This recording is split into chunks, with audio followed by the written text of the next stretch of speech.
నమస్కారం తెలియజేస్తున్నాను.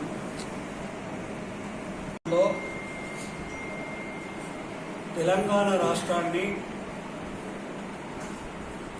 భారతదేశంలోనే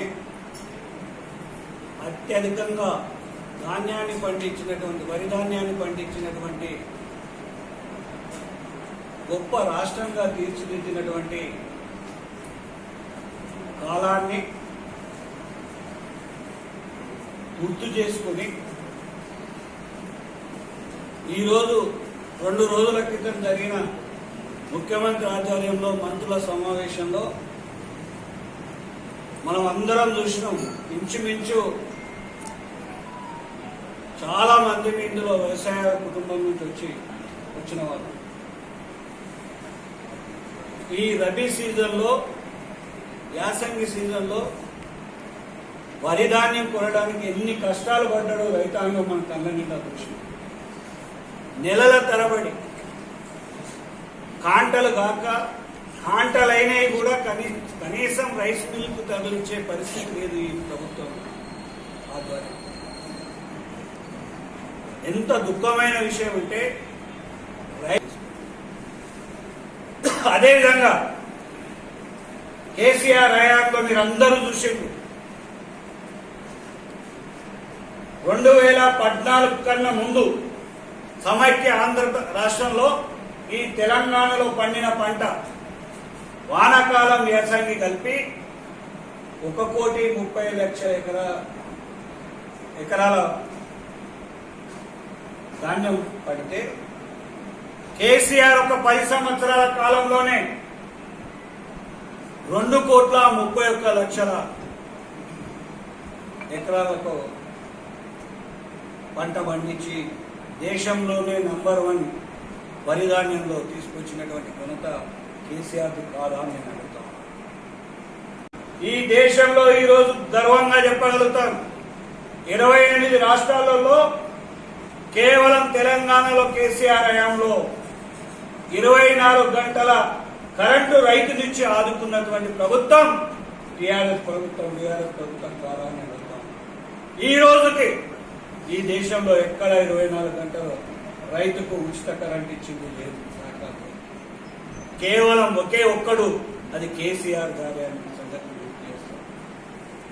అటువంటి దాని నుంచి ఇప్పుడు మొన్న చూసిండు 11 గంటలు కరెంటు, పొట్టల మీదకి వచ్చినప్పుడు 11-12 గంటలు కరెంటు, అది 2 సార్లు ఇవ్వడం.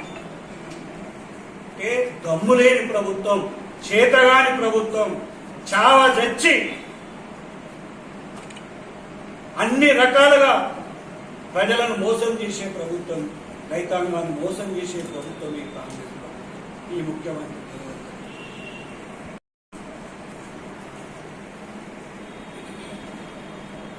తెలంగాణ రాష్ట్రంలో 40,000 చెరువులను కూడుకలు తీసి మరమ్మతు చేసి 1,000 ఎకరాలను సాగులోకి తీసుకొచ్చినటువంటి ప్రభుత్వం టీఆర్ఎస్ ప్రభుత్వం. మిషన్ కాకతీయ ద్వారా మీరు కళ్ళ నిండా చూసిండ్రు. ఇవాళ చినుకు పడితే చెందకపోయే పరిస్థితి కట్టుకాలతో మనం పూర్తి చేసుకోవాలి. అది ఎంత గొప్ప కార్యక్రమము, ఎంత విజన్ ఉన్న నాయకుడు ఆలోచించి చేసిన కార్యక్రమం ఒకసారి ఆలోచించాల్సిన అవసరం. నోటి మాట చెప్తే ఎంత ఈజీగా ఉంటుంది, ఆ పని చేయడం ఎంత గొప్పగా ఉంటుందో, ఎంత కష్టంతో కూడుకుంటుందో ఒక ముఖ్యమంత్రి యజ్ఞంలాగా తలుచుకుంటే అయితే తప్ప లేకపోతే కాదు. ఇలా కేసీఆర్ ప్రభుత్వం ఈరోజు నువ్వేం చేస్తున్నావు? మళ్లీ పాత రోజులకు రైతుల అప్పులకు నెట్టడానికి, రైతు ఆత్మహత్యలు నిన్నగాక మొన్న బోతులో చూసినాం. కళ్ళ మీదనే రైతు చనిపోతే కనీసం పలకరించే యంత్రాంగం లేదు, పలకరించే కాంగ్రెస్ నాయకులు లేరు, ప్రజాప్రతినిధులు లేరు. ఇంత దౌర్భాగ్యమైనటువంటి పరిస్థితి. ఆ రోజు చెప్పినవే పిసిసి ప్రెసిడెంట్ గా 10,000 కోట్లు ఖర్చు పెడితే అన్ని పంటలను కొంటా అన్నావు కదా, ఇవాళ ఏమైంది అని అడుగుతావు. ఇలా ఏమైంది? ముఖం లేదా? అధికారం నీకే వచ్చింది కదా. సత్యదూర మాటలు చెప్పి, అబద్ధం మాటలు చెప్పి, మోసపూరితమైనటువంటి మాటలు చెప్పి అధికారంలోకి వచ్చినావు కదా. నువ్వు చెప్పిన మాటలు ఏమైపోయినాయి? రేవంత్ రెడ్డి కాంగ్రెస్ మంత్రులకు సమాధానం చెప్పాలని అడుగుతాను. దమ్ము లేదు ఈ మంత్రులకు, సమాధానం చెప్పే దమ్ము లేదు. రైతుల ముందుకు వచ్చి మాట్లాడే సత్తా లేని మంత్రులు ఈ ప్రభుత్వం అనే సంఘటన చేస్తారు. అసలు ప్రపంచ చరిత్రలలోనే ఎవరూ ఆలోచించలేదు. రైతుకు పెట్టుబడి అనేది ప్రపంచ చరిత్రలో ఏ రాష్ట్ర కేంద్ర ప్రభుత్వాలు కానీ, ఆ దేశ ప్రభుత్వాలు కానీ, స్థానిక ప్రభుత్వాలు కానీ ఎక్కడ రైతుకు పెట్టుబడి లేదు. కేవలం కేసీఆర్ రైతు బంధు అని పెట్టి 11 విడతల్లో 2018లో స్టార్ట్ చేసి 23 వరకు 11 విడతల్లో 72,000 కోట్ల రూపాయలు రైతు ఖాతాలో జమ చేసినటువంటి ఒక చరిత్ర గల ప్రభుత్వం కేసీఆర్ టీఆర్ఎస్ ప్రభుత్వం. 11 విడతల్లో 72,000 కోట్లు రైతు ఖాతాలో నేరుగా జమ చేసినటువంటి ప్రభుత్వం టీఆర్ఎస్ ప్రభుత్వం. ఆ రోజు అదేవిధంగా మనం ఊర్లలో చూసినాం, మన గల్లీల వాడకట్టు చూసినాం. రైతు చనిపోతే 70 ఏళ్ల స్వతంత్ర కాలంలో ఎవరన్నా ఏ ప్రభుత్వమైన ఒక్క పైసా సాయం చేసిందని అడుగుతాము. 2014 వరకు దాదాపు 65 ఏళ్ళు స్వతంత్రం వచ్చేప్పటికి ఏ ప్రభుత్వమైనా చిల్లి గవ్వయ్యలే. కానీ కేసీఆర్ రైతు చనిపోతే ఆ కుటుంబం అనాథ కావద్దు, ఆ కుటుంబానికి ఆదుకోవాలని 5 లక్షలు రైతు బీమా చేసి నేరుగా రైతు ఖాతాలలో వేసి రైతులు కడుపులో పెట్టి సాదుకున్నటువంటి ప్రభుత్వం కేసీఆర్. ఇవాళ ఈ దద్దమ్మ ప్రభుత్వం 7,600 మందికి ఇప్పటికీ రైతు బీమా ఇవ్వలేకపోతుంది. చనిపోయిన రైతులకు రైతు బీమా ఇవ్వలేకపోతుంది. ఇంత దౌర్భాగ్యమైనటువంటి పరిస్థితిలో రైతులు నెట్టేస్తా ఉంది ఈ కాంగ్రెస్ ప్రభుత్వం. ఈయనేం చేసిండు? రైతు బంధు కేసీఆర్ 10,000 ఏంటి, నేను ఎకరా 15,000 ఇస్తా అన్నాడు. ఇలా 15,000ను 12,000కి చేసిండు.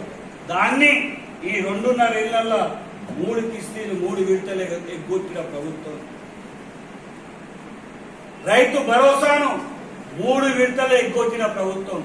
మళ్ళా నిన్నగాక మొన్న ఏం చెప్తుండు గొప్పగా, నేను 30 తారీఖు నాడు రైతు ఖాతాలలో జమ చేస్తా అన్నాడు.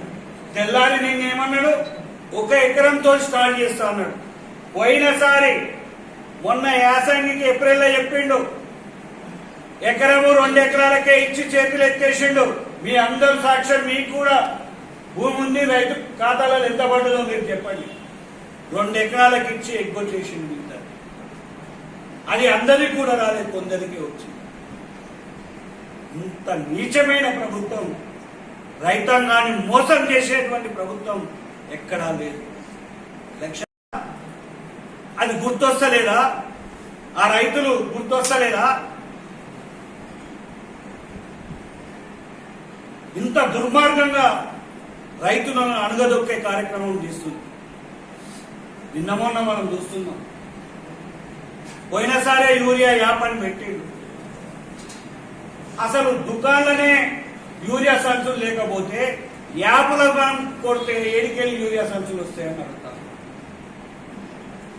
ఎగ్జాంపుల్ చెప్తున్నా, మొన్న 5 రోజుల కింద బిక్నూరు మండల 4,402 బ్యాగులు స్టాక్ ఉన్నాయని చెప్పి అందరూ యాప్లో మీరు పోండి అని చెప్తే కేవలం 2 నిమిషాలనే బుకింగ్ క్లోజ్. కేవలం 2 నిమిషాలే. అది ఒక్క బిక్నూరు మండలదే ఎగ్జాంపుల్ చెప్తున్నా, 4 రోజుల కింద జరిగింది. ఇది ఏం ప్రభుత్వం? చదువుకునే రైతాంగం ఉంది, చదువుకున్న రైతాంగం, ఆ సెల్ ఫోన్ వాడే రైతాంగం ఉంది. పెద్ద ఫోన్ ఉంటేనే కదా యాప్లు పెట్టుకునేది. వెంటనే యూరియా సరఫరా చేయాలి, యాప్ను వెంటనే ఎత్తివేయాలి. గతంలో ఇప్పటి వరకు ఏ విధంగా ఇచ్చిందో ఆ విధంగానే రైతుకు అందుబాటులో యూరియా పెట్టాలని లేకపోతే ఈ కాంగ్రెస్ ప్రభుత్వం రేవంత్ రెడ్డి మెడలు వంచడం ఖాయం. రైతాంగాన్ని అందరినీ ఏకం చేసి టీఆర్ఎస్ పార్టీ భవిష్యత్తులో పోరాటం చేస్తుంది. బిడ్డ, ఈ ప్రభుత్వాన్ని ఈ ముఖ్యమంత్రిని వదిలిపెట్టమనే సంగతిని గుర్తు చేస్తా ఉన్నాం. ప్రపంచ వ్యాప్తంగా కరోనా వస్తే బీహార్ నుంచి హమాలీలు రావడానికి చాలా ఇబ్బంది అయితే కేంద్ర ప్రభుత్వంతో మాట్లాడి బీహార్ నుంచి స్పెషల్ ట్రైన్ లేపించి హమాలీలను తీసుకొచ్చి కరోనా టైంలో 7,000 కొనుగోలు కేంద్రాలను వరి ధాన్యానికి తెచ్చి ఒక్క గింజ కూడా వదలకుండా కొన్నటువంటి గొప్ప ప్రభుత్వం కేసీఆర్ ప్రభుత్వం కాదా అని అడుగుతాను. ఆడికి పోగానే మన ముఖ్యమంత్రికి లాగు తడుస్తుంది, వాపసు వస్తుంది. ఇప్పటికీ 2.5 ఏళ్లలో 71 సార్లు ఢిల్లీకి పోయిండు. 71 సార్లు ఢిల్లీకి పోయిండు. ఏం చేసి వచ్చినావు బడాబాయి దగ్గర? ఏం మిలాఖత్ చేసి వచ్చినావు? నీ సొంత ప్రయోజనాలేనా? ఈ రైతాంగం ఈ తెలంగాణ ప్రజల కోసం మాట్లాడేది ఏముండదా? ఏ రోజైనా ప్రెస్ కు చెప్పినావా నేను ప్రధానమంత్రిని రైతాంగం కోసం అడిగినా, ధాన్యం గురించి అడిగినా? ఏ రోజైనా ఒక్క మాట చెప్పినవాను? ఇన్నిసార్లు ఢిల్లీ పోయినవే, 71 సార్లు. 30 నెలల్లో 71 సార్లు పోయి నువ్వు ఏం చేసినావు అని అడుగుతావు. ఈ రాష్ట్రానికి ఏం తెచ్చినావు అని అడుగుతావు. ఈ రైతాంగానికి ఏం చేసినావు అని అడుగుతావు. అడుగుతున్నాయి మంత్రులని ప్రభుత్వం లేదు, అస్సలు లేదు.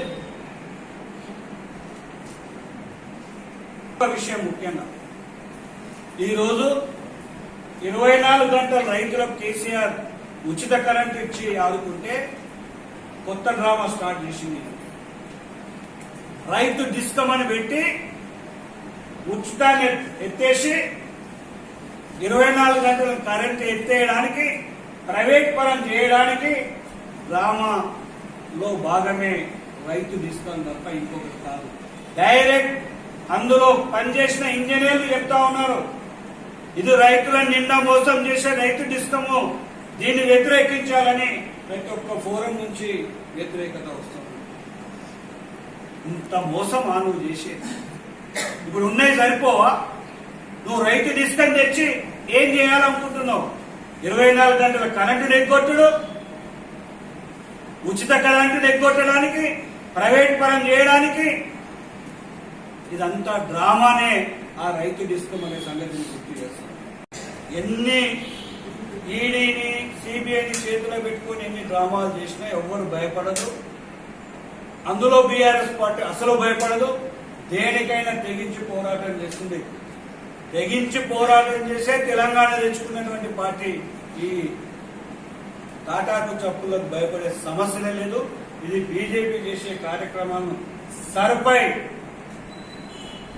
నేను నా కామారెడ్డి కాన్స్టిట్యూన్సీ మట్టుకు చెప్పగలుగుతాను. తప్పకుండా మా ఏజెంట్లు, బూత్ లెవెల్ ఏజెంట్లు దగ్గరుండి బిఎల్ఓలు ఎమ్మడి చూస్తాం. న్యాయంగా అర్హుడైన ఓటర్ని ఎవరైనా తీసేస్తే అక్కడనే నిలదీస్తాం. వదిలిపెట్టే ప్రసక్తి లేదు. వచ్చే అధికారులు కూడా జాగ్రత్తగా చేయండి. ఏ మాత్రము నిజమైన ఓటరుకు ఓటు హక్కు లేకుండా చేస్తే ఖబర్దార్ ఊపుకుండే లేదని ఈ సందర్భంగా మీ ద్వారా తెలియజేస్తున్నాం. మా పార్టీ తరఫున క్షణ క్షణం వాచ్ డాగులలో పనిచేస్తామనే సంగతిని తెలియజేస్తాం.